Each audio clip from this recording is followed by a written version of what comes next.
You don't hate them, you're not trying to escape them. And yet, when they call, your chest tightens. When you visit, you prepare. And when you leave, you feel relief, not joy. Relief. If love is supposed to feel warm, why does distance feel safer? And here's the part you don't say out loud. What if something is wrong with me? Stay with that question. Because the answer isn't what you think. You tell yourself it's small things. It's just their tone, just their comments, just their way of helping. But your body reacts before your mind does. You become alert, careful with words. You anticipate reactions before they happen. You rehearse explanations in your head. You don't fully relax, even if nothing dramatic happens. Later, you replay everything. Why did that comment sting? Why did I go quiet? Why do I feel like I disappear around them? And here's what makes it confusing. They've supported you. They've sacrificed for you. You have memories of love. So how can both be true? This internal conflict creates cognitive dissonance. Your mind says, they love me. Your nervous system says, be careful.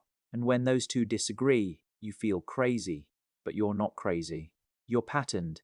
As a child, your brain had one job: stay connected, because connection meant survival. If emotional harmony required you to suppress frustration, you suppressed it. If being agreeable reduced tension, you became agreeable. If being impressive earned approval, you overachieved. These weren't personality traits. They were survival strategies, and survival strategies wire deeply, especially when repeated. Here's the reframe. Your discomfort isn't a rejection of them. It's your nervous system protecting the version of you that once had to adapt. The body doesn't track morality. It tracks patterns. Which brings us to the mechanism. Your brain is a prediction machine. It constantly runs this loop. Cue, prediction, response, qui, their voice, their house, their presence. Prediction. Past emotional outcomes. Response, muscle tension, guardedness, shrinking. This loop lives largely in the limbic system, especially the amygdala. The amygdala doesn't ask, are they good people? It asks, what happened last time? If being around them repeatedly paired with subtle stress, criticism, unpredictability, emotional dismissal, the neural link strengthened. In neuroscience, this follows a simple rule. Neurons that fire together wire together. Repetition equals wiring. So now, even if the current interaction is neutral, the prediction fires anyway. Think of it like this. Your nervous system installed an early warning system, not because they were monsters, but because your younger brain needed to adapt. Distance feels safe because it removes the cue. No cue, no prediction, no stress activation. Your prefrontal cortex regains control. You breathe deeper. Your personality comes back online. The relief you feel isn't hatred, it's deactivation. And that changes the story. But here's the open loop. If your brain learned this pattern, can it unlearn it? Yes, but not through forcing closeness, through updating predictions. This isn't about cutting them off. It's about rewiring safely. 5 principles. During interactions, notice physical signals before mental narratives. Tight jaw, shallow breath, stomach tension. Why it works. Interoceptive awareness activates the insula and strengthens emotional regulation pathways. When you observe bodily states, you reduce automatic limbic escalation. Example, they question your life choice. You feel heat rise. Instead of thinking, they don't respect me, you note. My chest tightened. That pause interrupts the old script. Mentally say, my nervous system is predicting, not, this is dangerous. Why it works. Cognitive diffusion reduces identification with emotional states. You move from being inside the reaction to observing it. Example, your heart rate increases. You think, prediction, not threat.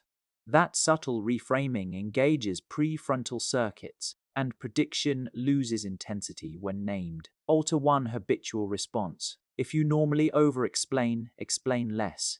If you normally laugh off discomfort, stay neutral. Why it works. Memory reconsolidation occurs when an old emotional memory is activated and followed by a new behavioral outcome. Old cue, new response. Neural update.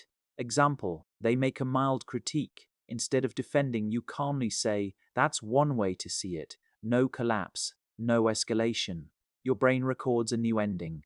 Shorten visits before resentment spikes. Leave before dysregulation peaks. Why it works. Gradual exposure retrains threat sensitivity without overwhelming the nervous system. Too long reinforces stress. Too little prevents updating. Moderate exposure allows recalibration. Example, you attend the family dinner. You stay 2 hours. You leave while still regulated. Your nervous system logs. Contact does not equal overwhelm. Deepen relationships where you feel seen and calm. Why it works. Secure attachment lowers baseline amygdala reactivity. When your overall sense of safety increases, specific triggers lose intensity. Attachment systems are flexible. They update through new bonds. Example, you talk openly with a close friend. You feel accepted without performing. That experience becomes the new template, and templates compete. The stronger one wins. Here's the model to remember. Your nervous system is not judging, it is forecasting. Love lives in memory. Safety lives in prediction. When prediction says uncertain, distance feels like relief. But prediction is editable through awareness, through small differences, through repetition. Think of your nervous system like a thermostat calibrated in childhood. It learned that certain rooms run emotionally hot, so it preheats defensively. But if enough calm experiences occur, the calibration shifts.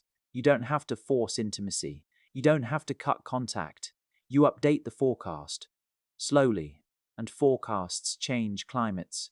You can love someone deeply and still feel safer away. That doesn't make you cold, it makes you regulated. Safety is not betrayal, it's information. When you stop arguing with your body and start understanding its predictions, something quiet happens. The visits feel less charged. The exits feel less urgent. The exhale becomes softer.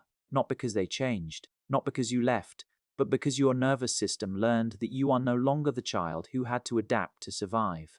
Visual, sunrise over a still horizon, and maybe real safety isn't distance. It's knowing you can stay steady even when you're close.